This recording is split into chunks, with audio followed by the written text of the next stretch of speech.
Faktorial itu caranya ya kurang lebih sama kayak penjumlahan tadi, cuman beda perintah dikit gitu aja. Kita include dulu, include iostream. Kemudian kita apalagi habis include iostream kita langsung using namespace std.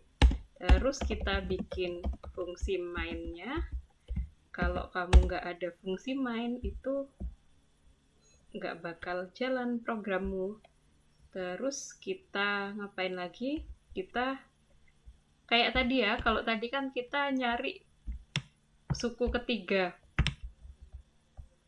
Sekarang kita nyari suku ketiga juga. Tadi kita nyari ini, sekarang kita nyari ini. Hasilnya 6 juga.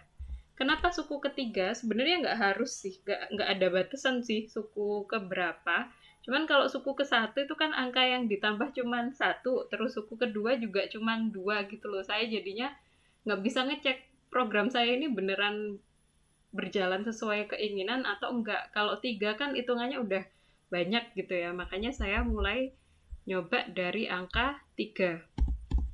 Seperti biasa kita mulai dulu dengan integer i sama dengan 0. Kemudian kita kasih while i kurang dari 3. Kemudian i-nya di plus-plus sini. Apa yang kita hitung? Kita punya integer namanya faktorial. Kalau di penjumlahan tadi kan kita mulai dari 0 ya. Kalau di faktorial ini kita mulai dari 1. Kenapa? Karena faktorial ini nantinya harus dikalikan dengan variabel yang lain. Kalau misalnya mulai dari 0 ya berapapun angkanya ya mulai dari 0 dikalikan berapa ya 0 juga hasilnya. Gitu. Terus kita mulai faktorial sama dengan faktorial dikali i. Ini sebenarnya kamu juga bisa sih kalau misalnya nulisnya kayak gini. Cuman ini karena saya ngajar ya, faktorial. Cuman karena saya ngajar jadi mementingkan keterbacaan kode, biar kode saya enak dibaca ya, saya milih nulis kayak di atas ini. Faktorial sama dengan faktorial dikalikan 1. Setelah kita keluar dari while, kita langsung cetak faktorial. Cetak faktorial. Kita nggak pakai n-line karena kita bikin deret yang mendatar, jadinya kita pakai tab. Kita lihat hasilnya apakah sama dengan 6. Benar, udah sama dengan 6.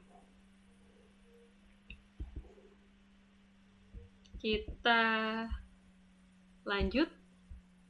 Kayak tadi berarti kan kita bikin while ya.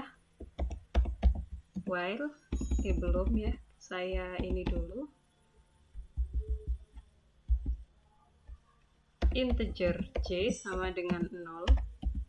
Ini kan i sama faktorial ini masuk while-nya ini ya. Jadi dia saya taruh di dalam wilayahnya while c. While j kurang dari 6 karena kita punya 6 suku, maka kode yang di dalam ini akan dieksekusi. Saya tambahkan j-nya di sini dulu, biar j-nya nggak sama dengan 0. Kemudian i kurang dari j. Kita cek apakah hasilnya akan sesuai. 1, 2, 3. Nah, udah. Kalau kita ngelihat soal,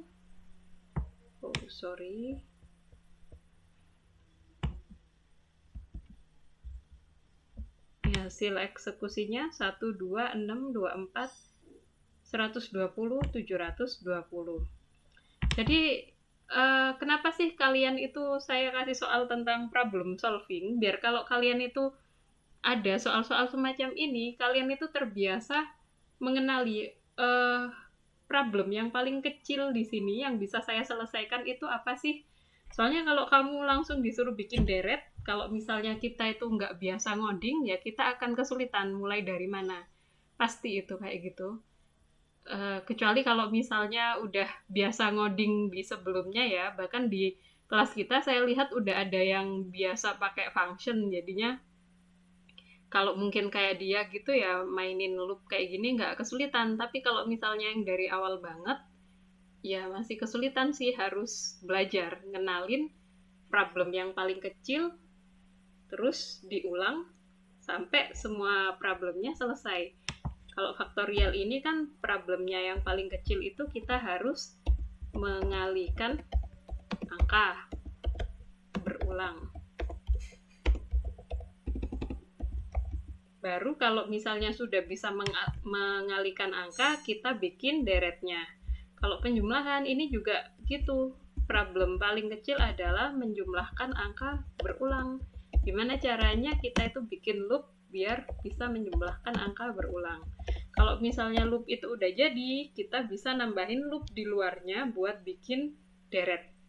Jadi kalau kalian nyimak semua materi di while ini, saya nyoba menyajikan itu dari problem yang terkecil dulu, ditambah problem yang paling besar gitu ya. Jadi diselesaikan loop yang dalam, ditambah luar, dan seterusnya.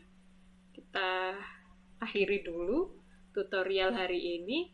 Terima kasih sudah menyimak. Assalamualaikum warahmatullahi wabarakatuh.